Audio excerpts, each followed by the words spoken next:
Pasca longsor Cisarua di Kabupaten Bandung Barat, Jawa Barat, puluhan anak-anak menjalani terapi trauma healing oleh petugas kepolisian Polres Cimahi. Selain diajak bermain, anggota pun memberikan pelatihan menggambar.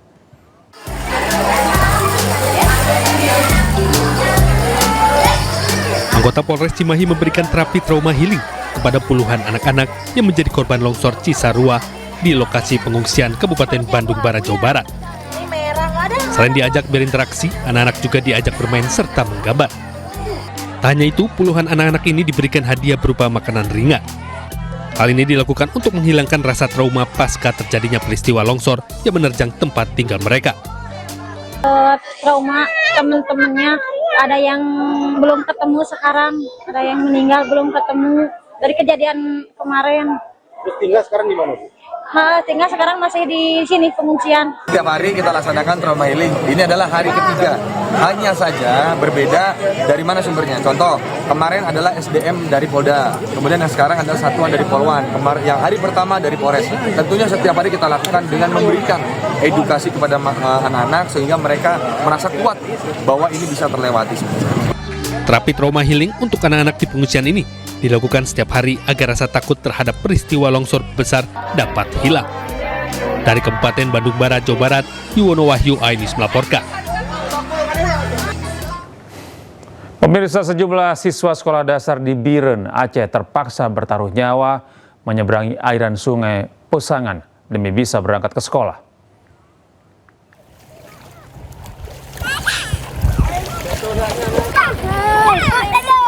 Beginilah kondisi para pelajar saat berangkat dan pulang sekolah di Desa Kubah Hitam, Kabupaten Biren, Aceh setiap harinya. Ini terpaksa dilakukan para pelajar agar tetap bisa mengikuti kegiatan belajar mengajar di sekolah.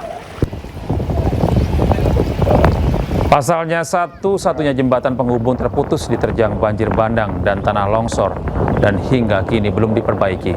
Para siswa harus berjalan sejauh 20 meter ke dalam sungai sebelum akhirnya naik kapal milik warga yang tak dapat bersandar ke tepi sungai. Jika debit air sungai meningkat, para siswa terpaksa tidak berangkat ke sekolah karena terlalu berbahaya.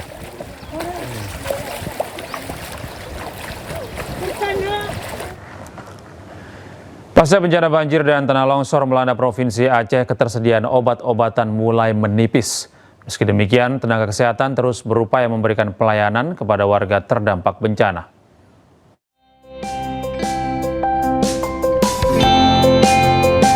Meski bencana telah berlalu selama 2 bulan, dampak masih dirasakan oleh warga di Kabupaten Biren, Aceh.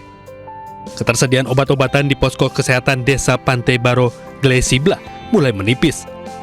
Di tengah keterbatasan tersebut, tenaga kesehatan tetap siaga memberikan pelayanan kepada warga terdampak. Stok obat sendiri kami juga masih banyak kekurangan stok obat. Ada beberapa stok obat yang tidak mencukupi di sini. Seperti apa obat apa? Seperti yang asam urat seperti meloxicam, allopurinol, banyak yang kurang di sini. Gitu. Lagi aksesnya susah, ke puskesmas susah, pustu juga belum bisa diakses. Jadi sangat memudahkan warga-warga di sini kan banyak yang sakit, apalagi gatal karena air bersihnya nggak ada. Pemerintah dan pihak terkait diharapkan segera menambah pasokan obat-obatan agar pelayanan kesehatan bagi warga dapat terus berjalan maksimal. Dari Biren, Aceh, Syukri Syahrifuddin, Ainis melaporkan. Kita beralih ke informasi lain. Pemirsa, Komisi 3 DPR memanggil Polres dan Kejari Sleman untuk rapat dengar pendapat. Komisi 3 membuat rekomendasi untuk menghentikan perkara Hogi Minaya yang jadi tersangka akibat mengejar jambret istrinya. Ketua Komisi 3 DPR, Habibur Rahman dengan lantang menyebut penegakan hukum di Sleman bermasalah. Hal itu ia sampaikan saat rapat dengar pendapat dengan Kapolres dan Kajari Sleman terkait kasus Hogi Minaya yang ditetapkan sebagai tersangka. Ia juga menyebut proses penanganan hukum di Sleman membuat publik marah dan Komisi 3 kecewa. Komisi 3 secara tegas meminta perkara Hogi Minaya dihentikan sesuai dengan ketentuan KUHP yang baru. Surat rekomendasi penghentian perkara itu sudah ditandatangani dan segera dijadikan dasar untuk menghentikan penuntutan terhadap Hogi Minaya. Melaksanakan dan terhadap peristiwa tersebut tidak layak untuk dinyatakan sebagai peristiwa pidana.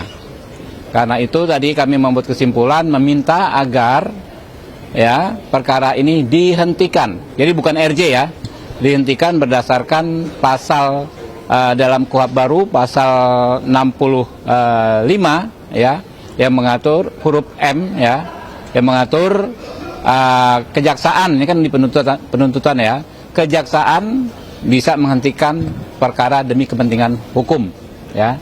Jadi saya pagi-pagi alhamdulillah sudah bisa berkomunikasi dengan abang saya Pak Jampidum, Bapak Asep ya kan.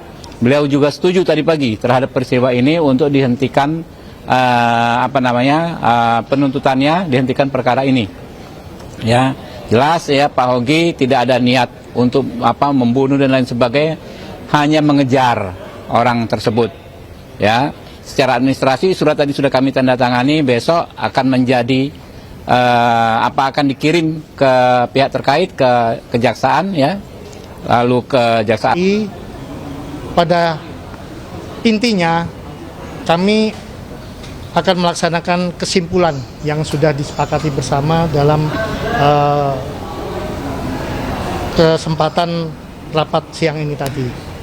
Dan untuk mekanismenya kami akan segera menunggu petunjuk pimpinan. Kami akan segera melaporkan ini, dan untuk mekanismenya nanti penghentiannya kita. Sementara itu istri Hogi Minaya mengucapkan terima kasih karena telah mendapatkan keadilan. Ia juga berterima kasih kepada DPR dan seluruh rakyat Indonesia. Saya ucapkan terima kasih kepada seluruh masyarakat Indonesia yang sudah memberi atensi kepada kami. Alhamdulillah saya dan suami mendapatkan keadilan seadil-adilnya. Suami saya pada hari ini mendapatkan keadilan, kebebasan yang dari pertama kami minta. Alhamdulillah, matur nuwun untuk Bapak pimpinan DPR yang sudah benar-benar mengayomi kami, mendengar kami. Saya ucapkan terima kasih untuk seluruh lapisan masyarakat Indonesia. Matur nuwun, matur nuwun. Sementara itu Kapolres Sleman Kombes Pol Edi Stianto Erning Wibowo meminta maaf terkait kasus Hogi Minaya, suami yang ditetapkan sebagai tersangka akibat mengejar jambret istrinya. Selain meminta maaf, Kapolres Sleman juga mengaku penerapan pasal kurang tepat. Izin kami pada kesempatan ini mohon maaf apabila dalam penanganan kami ada yang salah. Karena kami tadi pada saat paparan kami sampaikan bahwa apa yang dirasakan saudara Hogi itu sama sebenarnya yang kami rasakan, hanya kami pada saat itu hanya mau melihat kepastian hukum ya, namun rupanya penerapan pasalnya kami mungkin kurang tepat. Pasal seperti ini kami mohon maaf kepada seluruh masyarakat Indonesia dan utamanya kepada Pak Yogi dan Ibu Arsita. Damai Hari Lubis dan Egy Sujana melaporkan Roy Suryo dan Ahmad Khosinuddin ke Polda Metro Jaya. Ayus Malam akan segera kembali.